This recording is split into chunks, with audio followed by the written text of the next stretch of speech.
আজকে আমি হাদিস পড়ছি বিকালবেলা বাসায়, আশ্চর্য কথা শুনে। একটা ছোট্ট বিষয়, আপনি এটারে আপনার কাছে মনে হবে একটা ছোট্ট বিষয়। নামাজি ব্যক্তির সামনে যে সূত্রা দেয়, এটা বুঝেননি আপনারা? মানে নামাজি ব্যক্তির সামনে দিয়ে যাতে কেউ না যায়, কথা বুঝছেন কিনা? এই সামনে একটা ছোট কাঠি কিছু একটা দেয় না মানুষ, সূত্রা, এই যে সূত্রা কয় আরবিতে, মানে নামাজি ব্যক্তির সামনে কমপক্ষে সেজদার জায়গাটুকু পার করে একটা কিছু থাকা, যাতে করে এই নামাজির এই সামনে কোনো মুসলমান যাতে কি না যায়।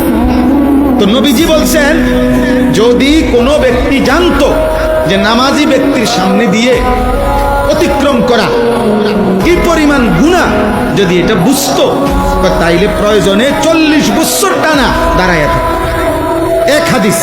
আরেক হাদিসে আবু হুরায়রার হাদিস হলো যে নবীজি বলছেন, তাহলে সে প্রয়োজনে 100 বছর হইল দাঁড়াইয়া থাকতো, তবু অতিক্রম করত না।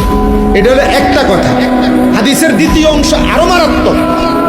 এই সামান্য এই বিষয়টা যে নামাজি ব্যক্তির সামনে দিয়ে যেন অতিক্রম না করে, নবীজি বলেন, তোমাদের নামাজের সামনে যদি কেউ অতিক্রম করতে চায়, তোমরা তাকে হাত দিয়ে প্রয়োজনে বাধা দাও। যদি বাধা না মানে, তাহলে তুমি তোমার শক্তি প্রয়োগ করো, মানে হাত জোর করে ধরে রাখো, যেন কোনোভাবে তোমার হাত ধাক্কাইয়া সে যাইতে না পারে।